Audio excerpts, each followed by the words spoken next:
caso de hoje aconteceu em dezembro de 2015 na cidade de Petrolina, Pernambuco, e se trata do infeliz encontro de uma inocente menina com seu destino trágico. Eu sou Amanda Green e no vídeo de hoje eu conto a agoniante história de Beatriz Angélica Mota, um caso que magoa tanto por conta dos detalhes cruéis, quanto pela agonia de ainda não ter sido solucionado mesmo depois de muitos anos. Olá, meus queridos e queridas, sejam bem-vindos de volta ao meu canal. Aqui eu posto casos criminais todas as semanas e essa é uma das histórias que mais me afetaram e me afetam até hoje. Não tem como me distanciar de casos assim. Eu sou muito sincera com os meus sentimentos e com os meus limites. E eu sinceramente estava adiando contar esse caso aqui porque eu queria que o vídeo ficasse o mais coerente possível. E, claro, sempre respeitando a dor da família e a dor de todos que foram afetados de alguma forma por esse caso horrendo. Os casos que ainda não foram solucionados são os que mais me incomodam, mas eu ainda acho importante contar histórias assim para que mais pessoas tomem conhecimento do que aconteceu e talvez ajudem de alguma forma. Mas eu não vou mais me alongar, bora direto pro caso de hoje. Beatriz Angélica Mota nasceu em fevereiro de 2008 e tinha apenas 7 anos quando tudo aconteceu em 2015. Ela vivia na cidade de Juazeiro, que fica no norte da Bahia, com seu pai Sandro Romilton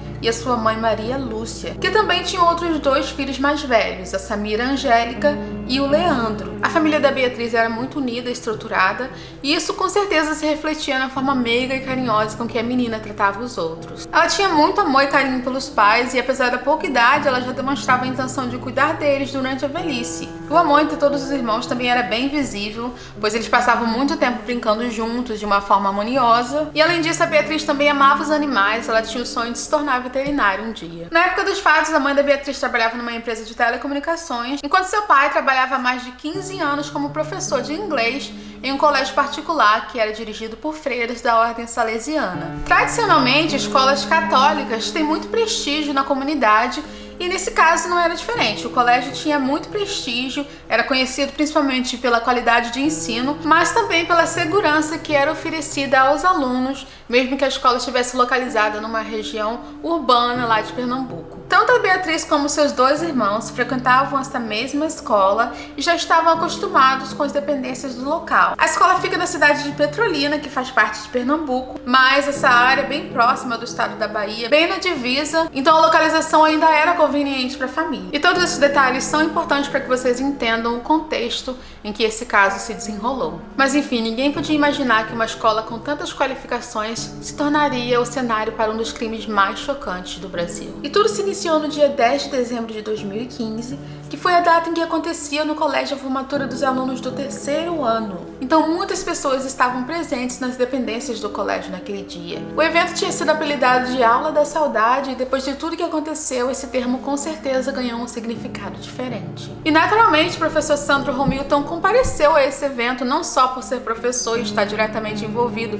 com a realização da formatura, mas também porque a sua filha mais velha estava se formando naquele dia. Então a família toda estava presente. E todos eles, incluindo a menina Beatriz, vestiam camisetas com a foto da filha mais velha que estava se formando. Pois bem, durante todo esse tempo foi possível ver pelas imagens disponíveis na internet, por vezes ela aparecia perto do pai, em outros momentos ela aparecia perto da mãe. Ela demonstrava estar bem alegre naquele dia. Em certo momento, a Beatriz ficou com sede e perguntou à mãe se podia beber água em um dos bebedouros da escola. O pai estava envolvido em outras atividades e não estava presente quando isso aconteceu. A mãe da Beatriz não viu problema algum em deixar que a menina fosse sozinha, afinal ela já conhecia as dependências da escola. E além disso, aquele era um evento familiar, a escola era conhecida por ser muito segura. Então a menina Beatriz saiu em direção ao bebedouro e aquele momento marcou o início de um pesadelo sem fim para aquela família. Passaram-se alguns minutos e a mãe da Bia percebeu que ela estava demorando muito a voltar e ela chegou a procurar pela filha ali por perto e como não conseguiu encontrá-la imediatamente, ela avisou o seu marido, que também começou a procurar pela filha. Como eles não conseguiram encontrar a Beatriz, eles começaram a entrar em desespero. Primeiro, a pedido da mãe e do pai da Beatriz, uma funcionária da escola usou o microfone para perguntar se alguém tinha visto a filha menorzinha do professor Sandro. E num primeiro momento, os adolescentes que estavam ali para festejar a formatura nem ouviram o que a funcionária disse e a música continuava tocando alto. E infelizmente aquele comunicado foi ignorado pela maioria das pessoas que estavam ali. E pouco depois disso, o próprio professor Sandro subiu ao palco. E eu vi um contraste muito grande entre as pessoas que estavam felizes, festejando. Era um dia muito especial para a maioria das pessoas que estavam ali. E aquele homem que estava no palco, desesperado, pedindo ajuda para que eles encontrassem a filha que tinha sumido há poucos minutos antes. Ele esperava que alguém trouxesse para ele um alívio. Infelizmente, nem ele nem sua família receberam até hoje. Isso porque apenas 10 minutos depois que o professor Sandro subiu ao palco para tentar achar a filha, eles se depararam com uma realidade extremamente cruel. Na escola existia uma sala que tinha sido desativada depois de um incêndio causado por ex-alunos e infelizmente foi lá, atrás de um armário, que o corpo da menina foi encontrado e a Beatriz tinha levado mais de 42 facadas e não teve chance alguma de defesa. Não foram encontrados indícios de que a menina foi violada de outras formas e mais tarde a perícia determinou que a causa da morte tinha sido hemorragia interna e externa devido aos diversos ferimentos causados pelas facadas. A escola contava com inúmeras câmeras de segurança, mas infelizmente nenhuma dessas câmeras tinha capturado o momento em que a Beatriz foi abordada. Isso porque as câmeras na área do bebedouro não estavam funcionando. As investigações se iniciaram e, assim como em outros casos que eu já contei aqui,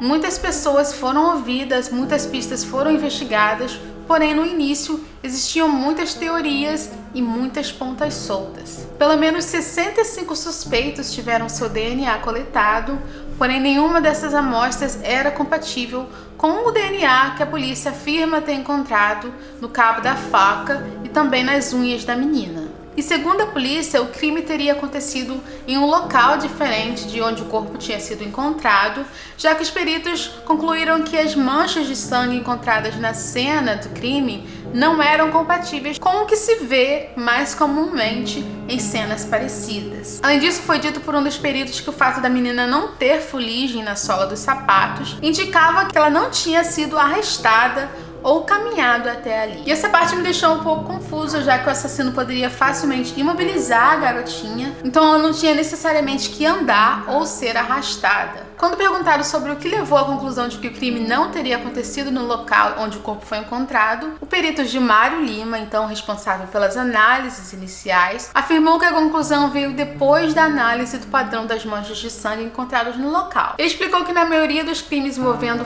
facas, existe um certo padrão de manchas de sangue que não foram identificadas naquela sala desativada. E eu já ouvi algumas pessoas dizendo que não existia sangue algum na sala. Isso não é correto, foi sim encontrado sangue na sala desativada, mas essas manchas, segundo eles, não condiziam com o que estavam esperando ver em um crime envolvendo facas. Quando perguntaram se existia algum vestígio de sangue em qualquer outra parte do colégio, o perito simplesmente disse que não podia dar aquela informação naquele momento e o possível local onde tudo teria acontecido nunca foi descoberto pela polícia, ou pelo menos eles nunca compartilharam essa informação. Como em qualquer investigação criminal, existe a possibilidade de falha da perícia e alguns especialistas chegaram a dizer que é pouco provável que o corpo com diversos ferimentos pudesse ser transportado sem que nenhuma gota de sangue fosse derramada ao longo do caminho. E pela linha do tempo em que os fatos aconteceram, não seria possível que o assassino limpasse as marcas deixadas pelo sangue, mas enfim, eu achei algumas reportagens em que a perícia disse que a faca usada no crime era nova e foi usada pela primeira vez apenas nesse caso, mas eu também li em outras reportagens que a mesma faca seria uma faca velha e enferrujada. Mas o que realmente importa é que a faca foi deixada na cena, mais precisamente no corpo da Beatriz, e isso pode contar muitas coisas sobre o perfil do assassino. Ainda no início das investigações, a polícia ouviu diversas pessoas e algumas dessas pessoas deram depoimentos contraditórios ou foram pegos mentindo. Isso foi suficiente para que o delegado responsável naquela época focasse a atenção na tese que dizia que várias pessoas estavam envolvidas no caso. Mas com a falta de evidências concretas, essa tese acabou não se confirmando e o máximo que aconteceu foi a demissão dessas 5 pessoas que, por sinal, trabalhavam no colégio. Alisson Henrique Carvalho Cunha chegou a ser indiciado pelo possível envolvimento com o crime, mas essa acusação não se sustentou e ainda trouxe à tona a possibilidade de um erro grotesco nas investigações. O Alisson foi visto nas dependências da escola quase um mês depois do crime e as imagens registram um momento em que ele manuseia o sistema de câmeras da escola e o Alisson era um funcionário terceirizado do setor de informática, foi rapidamente acusado de ter destruído as imagens registradas pelas câmeras de segurança e a família acreditava que ele teria feito isso a mando dos envolvidos no crime. O Alisson acabou sendo indiciado e tendo sua prisão decretada e pouco depois ele acabou sendo considerado foragido da justiça. Porém, na mesma época em que as acusações surgiram, a escola se pronunciou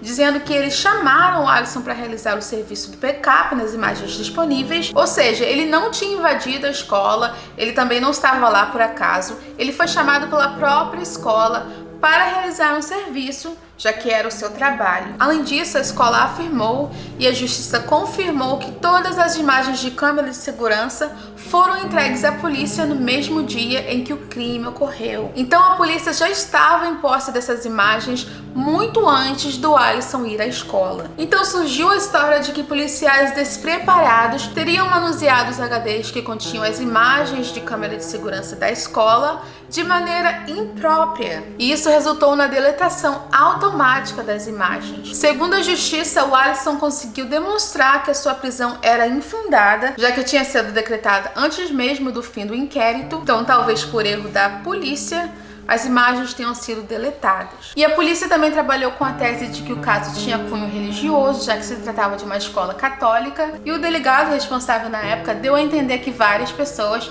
podiam estar envolvidas em um ataque à Igreja Católica e que a menina Beatriz tinha sido, por acaso, pega por esse grupo em um crime de oportunidade. E aí já dá para notar a tendência de vários investigadores brasileiros em seguir linhas que apontam para seitas macabras ou sacrifícios religiosos, e tem muitos exemplos que demonstram como esse fascínio pelo oculto pode ser prejudicial para as investigações e também acabar posando um risco real na vida de muitas pessoas que acabam se tornando alvos pelos motivos mais desconexos. E eu já fiz um vídeo aqui no canal que fala sobre isso, vou deixar na descrição caso vocês queiram ver. Também surgiu a história de que pouco antes do crime, 3 chaves do molho que abriam as portas do colégio desapareceram, mas a polícia nunca publicou se existia mesmo uma relação entre esse fato e o que aconteceu na escola naquele dia. Outro fato interessante foi que uma sala de balé, próxima à sala onde a Beatriz foi encontrada, foi reformada e há quem diga que não existia nenhuma necessidade para que essa reforma acontecesse, o que levou à suspeita de que a escola talvez estivesse tentando encobrir algo, mas novamente a polícia nunca publicou nenhuma relação concreta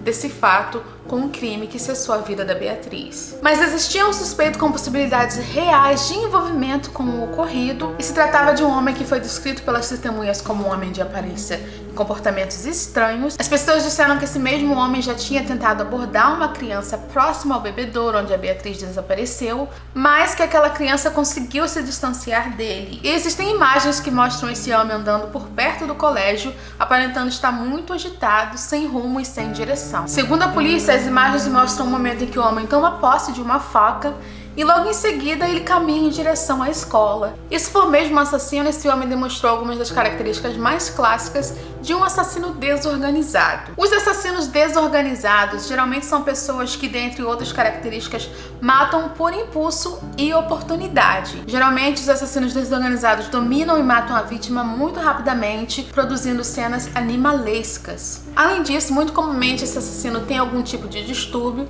ou atraso no desenvolvimento intelectual, quase nunca se preocupam com as provas deixadas na cena e nem se preocupam em esconder a arma do crime, que eles geralmente não fazem conexão com o que aconteceu e o que pode acontecer com eles depois. Claro que essas são apenas características gerais e eu não estou de forma alguma afirmando que essas são características presentes nesse caso em particular, mas existe a possibilidade. As imagens do suspeito eram de péssima qualidade, mas ao longo dos anos a polícia conseguiu fazer o melhoramento desses vídeos e um retrato falado também foi publicado. Mas existiu pouquíssimo avanço nas investigações, pessoas que trabalharam inicialmente no caso se distanciaram ou foram substituídas ao longo dos anos, o que fez com que esse caso, que já era complicado, se tornasse ainda mais difícil e cheio de informações soltas. A família da Beatriz continua fazendo tudo que está em seu alcance para encontrar justiça para a filha. Eles são muito ativos e estão sempre fazendo ações que possam mobilizar as autoridades responsáveis pelo caso, e recentemente eles firmaram uma parceria com a empresa Criminal Investigation Training Group, que é uma empresa americana americana que oferece treinamento para policiais em todo o mundo, e essa empresa demonstrou interesse em participar das investigações juntamente com a polícia de Pernambuco, mas a família firme está encontrando dificuldades para acessar o inquérito. E eles também dependem da autorização do governador de Pernambuco, Paulo Câmara, para acessar essas informações. Em junho desse ano, a empresa divulgou uma nova imagem do suspeito, que foi obtida com base nas imagens que já existiam. E existe uma recompensa de R$30 mil para quem dar informações que levem ao paradeiro do suspeito, e a polícia continua afirmando que eles estão empenhados em resolver este caso e que estão fazendo o possível para prender o assassino da Beatriz, e eu espero que isso aconteça o quanto antes, pois já se passaram 6 anos depois desse crime brutal e ninguém foi preso. E a dona Lúcia Mota, a mãe da Bia, é muito ativa nas redes sociais. Ela inclusive tem um perfil no Instagram que é dedicado ao caso da Beatriz, e foi de lá que eu tirei muitas das informações que eu estou passando para vocês hoje. A família também tem uma vaquinha para arrecadar recursos para investigação privada,